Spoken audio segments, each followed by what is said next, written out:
Okay, this one is gonna be tough. Hello, I am the Irish guy, and yes, I'm gonna guess your Premier League manager's next job. Mine's probably gonna be scraping toilets in Burger King.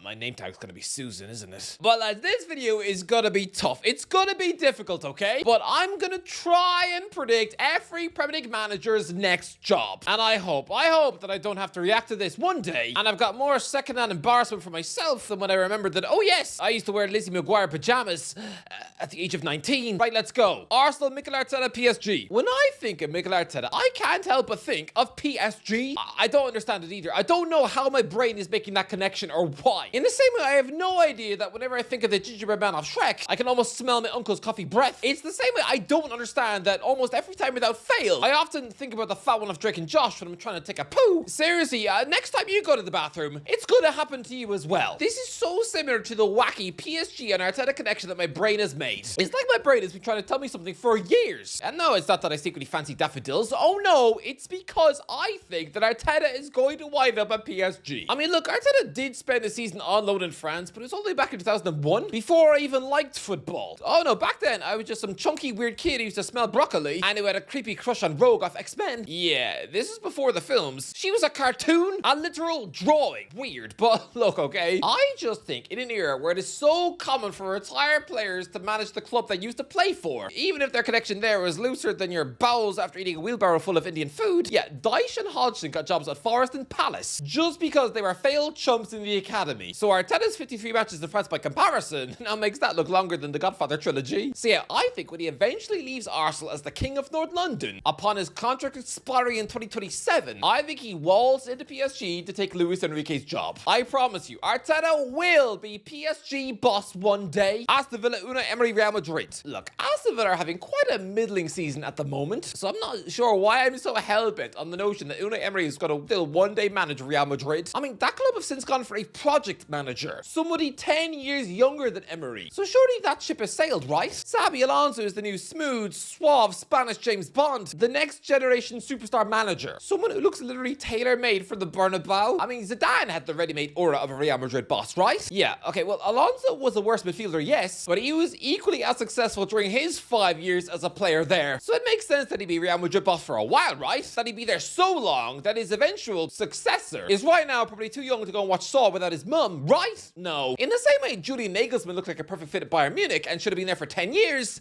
no, I think Alonso gets sacked too. Because that's when do managers ever get acres of time at Real Madrid? Even the successful ones get chopped the minute the president gets bored. Nobody has survived longer than 4 years in this job since what? Miguel Munoz, when he did 16 years. Yeah, it was so long ago, he was sacked before Jaws came out. It's such a long time ago, so when Alonso does finish up at Real Madrid in about, what, 3 years, then I can see Emery coming in to be a short-term fix. Maybe as an interim like one day Ramos. I just can't shake it from my brain. A Spanish serial winner coach. Of course he's getting Madrid one day. If Rafa Benitez and Jude Lopetegui manage Real Madrid, of course Emery's gonna do it too. Bournemouth, Andoni Iraola, Liverpool. Yeah, I said a while ago that Andoni Iraola will one day get the Man United job, right? Well, no, because Liverpool have since replaced Southampton as their pretend feeder club with Bournemouth. I mean, the Saints never agreed to become their feeder club, right? No, instead they just had the Reds turning up uninvited on their porch at 3 a.m, pressing their noses against the window like some sort of creepy stalker. Seriously, for a while there, the Southampton chairman was probably terrified that he was gonna catch someone from Liverpool raiding his fridge at midnight for cookies and milk. Yeah, Liverpool rinsed them dry, and now they're lazy. Cheap place to steal all their shiny toys from is now Bournemouth. They've taken their sporting director, their star left back. I can absolutely see Arne Slot getting sacked in the summer and replaced with the man who Richard Hughes hired for the Cherries. Come on, imagine if Iraola sneaks Bournemouth to what, 5th? Imagine if he finishes above Liverpool, which could absolutely happen. I mean, can you imagine how colossal that would be? Just 4 years after the Reds smacked 9 goals past them in a match. It would be so insane. But yeah, next summer, I think Liverpool pay a combined £100 million to take both Iraola and Semenyo. Yeah, let's just hope that that horrible bloke from the opening night of the season isn't allowed to wheel his way into any Liverpool meet and greets. But I'm telling you lads, take a good look at Iraola. He's the next Liverpool manager. Brentford, Keith Andrews, Ipswich Town. Keith Andrews is doing a much better job at Brentford than I thought he would. And who knows, this grubby set-piece boss might be here for a while. because the Bees board don't sack managers. And lads, Thomas Frank tested their patience with 7 defeats in 8 league games back in 2022. How this Danish coach, someone who looks like if Snape and Dobby had a kid, how he survived that horror run with his job intact. It shows that the Brentford chairman likes sacking people the same way I like kissing doors. Yeah, that window cleaner was so confused. You'd swear I just proposed to a cereal bar. But look, when Ipswich lose Kieran McKenna, probably to Celtic, they'll go back to hiring unfashionable managers. And so yeah, within 18 months, yeah, maybe the Bees do upgrade on Keith and he goes back to his former club in the Championship. I mean, lads, he was just a plodding, tough tackling defensive midfielder. Average. But I'm sorry, how do his stats at Ipswich read 20 appearances, 9 goals? A fifth of his career goals in English football came during a 4-month loan at Ipswich, playing for a rubbish team who were losing 7-1 at Peterborough. How did he score so many goals? Brighton, Fabian Hürzeler, RB Leipzig. Fabian Hürzeler is absolutely going to make a living out of hoovering up weird hipster jobs. He's the next Marco Rose. Yeah, I know Jurgen Klopp has probably made them a bit too mainstream now, but still, Hürzeler absolutely stinks of a Bundesliga return with RB Leipzig. This one just seems so obvious to me. I mean, if he doesn't, if he hangs up his tactics board without ever having managed any of the Red Bull clubs, then I will walk into Tesco's and kiss every single box of Cocoa Pops. Burnley, Scott Parker, West Ham. Scott Parker has finally stumbled upon his niche. A few years ago, when he had the nice haircut and the swanky vest, people were trying to paint him as some posh, mild-mannered tough who deserved a big, massive London job with the likes of Chelsea or Spurs. Yeah, then he gets his confidence crushed at Bournemouth, and then tries to be a hipster by sneaking a job in Belgium. No. Since finding success at Burnley, Parker has finally found his identity. He's another Sean Dyche. He's a modern-day Big Sam. Someone who's finally leaning into the fact that his football is uglier than a rhino's prostate exam. Sure, it means he's now sacrificing the big glamorous jobs, but that's fine. Just do a Dyche and carve out a solid 15 years getting gigs at relegation-threatened clubs. Because lads, if Parker can actually win a relegation battle for the first time in his life this season, his stock is going to be huge. As if he's just won the X Factor for rubbish managers. If he can actually keep Burnley up, then he's going to be instantly on the shortlist for struggling relegation-threatened clubs for years. If he keeps Burnley up, then I'm telling you, next season, I think he gets hired to clean up the muddy puddles at West Ham. But I mean, if Burnley do go down, West Brom, Chelsea, Enzo Maresca, Roma. Things are going okay for Enzo Maresca at Chelsea, but just okay. Come on, how do you beat Liverpool but lose at home to Sunderland? This guy is so up and down. He's like a box of chocolates that are actually filled with chunks of dog food. Yeah, you really don't know what you're gonna get. He's had some success at Stamford Bridge, but look at it. This isn't someone who's gonna walk away from Chelsea on a good note. Oh no, that is the face of someone who, when he does leave, it's gonna be because he was sacked and his stock is now face down in a puddle of milk. He'll be binned off to like 5 defeats in a row next year and will run back to Italy to get back into management quickly, because a young manager like him does not want time off. In the same way why Graham Potter was clearly getting bored of waking up at noon to watch reruns of Frasier while dribbling cornflakes down his front. Oh, he just jumped straight back into a random Sweden job. Maresca, I think he'll get lucky. And Roma will be wanting a new manager. I mean, they're always wanting a new manager. And yeah, of course they're going to want to stamp up the champion of the world. Crystal Palace, Oliver Glasner, Borussia Dortmund. Since joining Crystal Palace, Oliver Glasner has been heavily linked with massive clubs. I mean, it was Bayern Munich wanting him within weeks of him taking the Palace job. And now since winning the FA Cup, it was apparently Man United. I know he's since become a Palace legend, but I bet with all of these massive clubs sniffing around him, I bet he just wishes he'd waited a little longer for Bayern. Look, he's done an unbelievable job at Sellers Park, sure, and I think when he does leave, he walks out with his head held high to get a big Bundesliga job. Not Bayern Munich, let's say Dortmund. Everton, David Moyes, Scotland. David Moyes is done in club football, and I mean completely finished. It's Everton and out. I know some of these desperate dinosaur footy granddads get the itch to crawl back for degrading short-term jobs. I mean, both Big Sam and Neil Warnock said they were retired about 5 jobs before they actually did. They were getting so bored, they were sneaking out of retirement to fetch 1-month jobs at Leeds and Aberdeen. I mean, Martin O'Neill's just bagged a job as Celtic boss, which seems very degrading. This is somebody who took Celtic to a European final, only losing to a young Mourinho. To come in now for 2 weeks, it's like having the cheek to ask your first wife to babysit your kids once you go out on a Tinder date. So I don't think Moyes will do any of these weird short-term gigs when he leaves Everton. No, but I think he eventually gets upgraded, probably next summer, when the Toffees want a big flash manager to go with their huge stadium. And yeah, I think next summer, after the World Cup, he takes Steve Clarke's Scotland job. Next, Fulham, Marco Silva, Nottingham Forest. Marco Silva used to be the king of sideways moves. Seriously, he used to be a journeyman coach who could not sit still, as if he'd stuffed a bunch of bumblebees down his underpants. From Hull to Watford to Everton to Fulham. Where's my crown? Always drama when I ring. Sorry, that was last year's meme. But lads, all 4 career moves stunk of sideways so much, you'd swear his wife had asked him to roleplay as a crab, but the fact he stayed 4 years while at Fulham, he's actually gone for stability. He's finally settled down like one of those weirdos off Geordie Shore, but his old boss Marinakis now wants him to be the Forest boss. And yeah, whilst this absolutely smells of a sideways move, his Craven Cottage deal is up in the summer, and I think part of him is a little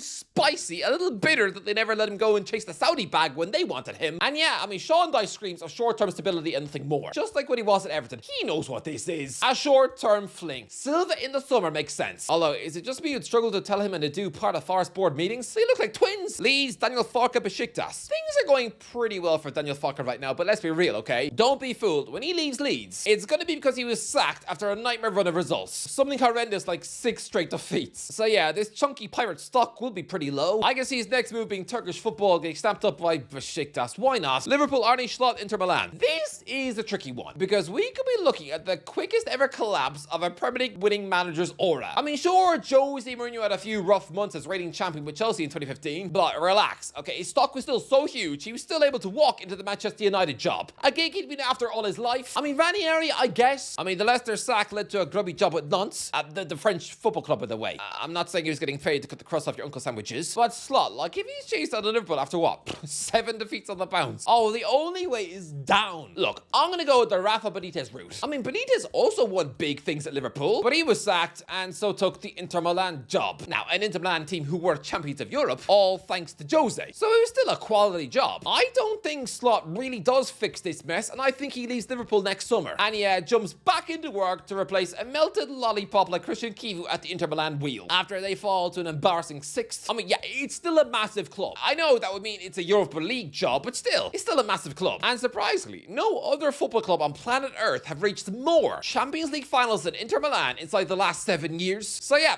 still a good job. He'll be walking into the Europa League football, yes, but I mean, after being sacked 2 years into a 3-year Liverpool deal, it'll mean he's only rewarded with a tiny payoff, so yeah, he'll want another gig. Man City, Pep Guardiola, Juventus. Pep Guardiola has no connection with Juventus whatsoever, and yet he's been linked with a job there forever. Seriously, they've been sniffing around him without shame since the Ronaldo days of 2019. Now, sure, the Juve money has dried up, and they can no longer afford his monster wages, but still, there's no smoke without fire. Clearly, the board at Juventus are obsessed with Pep. I mean, he did play in Serie A, so he probably speaks Italian. And look, Juventus just sacked Igor Tudor in the most inevitable sacking of all time. Look at this bozo's Wikipedia page. His managerial spells are so short. They're all confined to just a year. I mean, he was sacked by Udinese alone 2 years in a row. So yeah, Juventus are probably, what, 3 managers away from appointing Pep? But I'm telling you, he'll walk from City in 2027. After 11 years, City will replace him with Company or Fabregas. He'll take 2 years out, and I'm telling you, in 2029, one last dance with Juventus when he's nearly 60. Just watch. Man United, Ruben Amorim, FC Porto. Arsenal. This is the most impossible one. Trying to pick Ruben Amorim's next job, I have no idea. Because I don't know if he's going to be a Manchester United success or not. Let's be real, okay? Every single bloke who loses their job at Old Trafford, they get a downgrade. But still, they usually still get given a good, respectable job. They don't go from Manchester United to then watering plants for £5 an hour. Moyes walked into a decent Real Sociedad gig. Mourinho took over a Tottenham team who just reached a Champions League final. Ten Hag somehow got given a Leverkusen side who'd been Bundesliga invincibles. Okay, Solskjaer got a dead gig in Turkey, sure. But still, if Amorim does fail, then at least he'll get something solid. But I actually think he will do well at Man United. I think he lasts 3 years, probably 4 years in the job, wins something, gets them back in the Champions League. Look, if he fails in dramatic fashion and is sacked in 2026, then FC Porto. I mean, with Villas-Boas as president and Amorim as manager, the club will feature so many Jose clones, you'd swear it was his very own version of Madame Tussauds. But no, I think Amorim will walk away with his reputation in hand, so let's say something weird, like Arsenal. What? I don't know, okay? It's impossible trying to pick one. Okay, I've got Arsenal in my head because when you think of Gabriel Heinze, the former Man United left-back, you associate him with Manchester United. He works for Arsenal. He is literally an Arsenal coach. Okay, no, Amorim's not going to be... No, it's ridiculous. I know, but it's impossible. It's really difficult. Let's just say Porto to be safe. But you never know. I mean, maybe Arsenal come in with massive money. I mean, don't forget, Manchester United once tried to get Arsene Wenger out of Arsenal all the way back in 2002. It's not as if these clubs have some sort of pact where they stay away from each other's managers. Maybe. Well, I don't know. We'll see. But I do think Amorim will be a success. Yeah, I do. Newcastle, Eddie Howe, England. Yeah, I think Eddie Howe is at Newcastle for the long term. And when I mean long term, I mean long term. I think he's here for another 4 years at least. Look, I think Thomas Tuchel, I think he likes the England job. I think he's got a hankering for international football, and I think he does stay on beyond next summer's World Cup. Surely. I mean, surely you don't do one tournament and walk away as England manager, especially not if you do pretty well, like get to a semi-final. So no, I think Tuchel stays on for the Euros as well, but after that, maybe anyhow, I don't think he'll be sacked. I think it'll be one of the rare cases where a manager just resigns, calls it a day, simply because he's burnt out, and also because it's the England job. He's probably getting to a stage in his life where pretty soon it's going to be now or never. Because, I mean, didn't Graham Potter look like a shoo-in for the England job when he was doing well at Brighton? Well,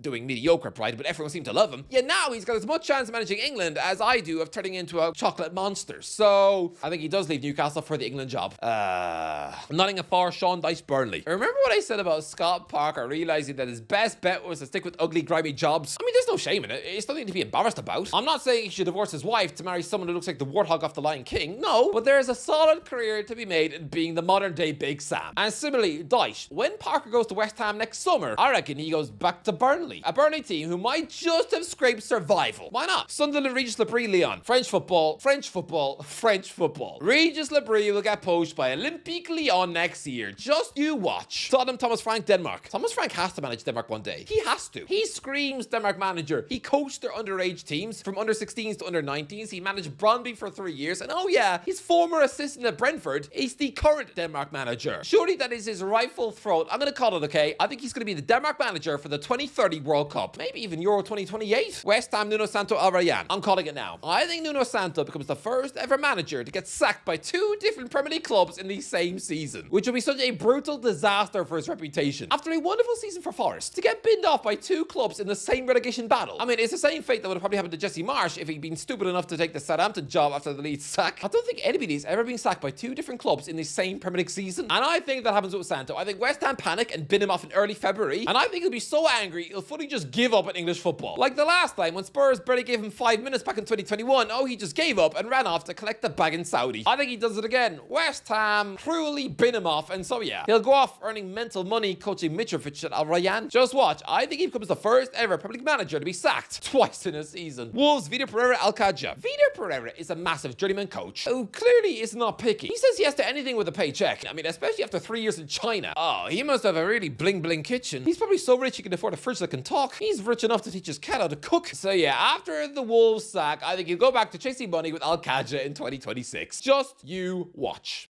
Anyway, that is the end of it. Let me know in the comments, how close am I gonna get?